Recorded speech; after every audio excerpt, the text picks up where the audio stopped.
இப்போதைக்கு எங்க அண்ணன் நல்லா தான் பண்ணிட்டு இருக்காரு. அவரு கண்டினியூ பண்ணட்டும்.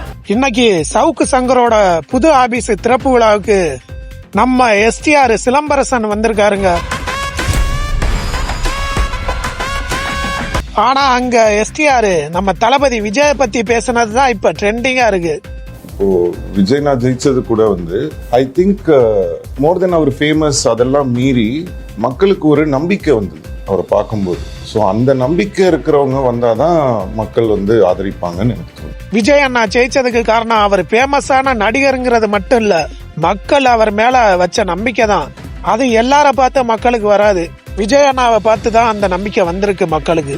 நம்ம சவுக்கு நீங்க அரசியலுக்கு வந்தே ஆகணும்னு சிம்ப போட்டு கேள்வியா கேக்குறாரு.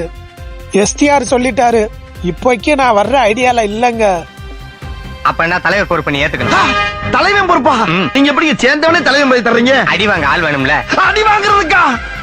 சரி, நீங்க தனியா வர வேணாம், வந்து அண்ணனுக்கு உதவி பண்ணுங்கன்னு சவுக்கு பிட்ட போட, எதிர்காலத்துல நான் அரசியலுக்கு வந்தாலும் தனி கட்சி ஆரம்பிக்க மாட்டேன், எங்க அண்ணன் கூட சேர்ந்து பயணிப்பேன்னு சொல்லியிருக்காருங்க எஸ்டிஆர்.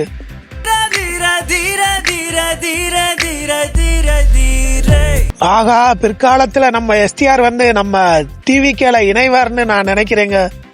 என்னை போன்ற டிவிகா தொண்டர்களே, இந்த செய்தி நம்மளுக்கு நற்செய்தி தானே? இத பத்தி நீங்க என்ன நினைக்கிறீங்க? கமெண்ட்ல சொல்லுங்க. சிம்பு சிம்பு சிம்பு, எனக்கு என்ன சொல்றதுன்னு தெரியல. Simbu, I was really touched by your gesture. Thank you so much. நமது சேனலில் தாவேகா மற்றும் தளபதி விஜய் சம்பந்தப்பட்ட வீடியோக்கள் மட்டுமே வரும். அதனால் நம்ம சேனலை சப்ஸ்கிரைப் பண்ணி வச்சுக்கோங்க.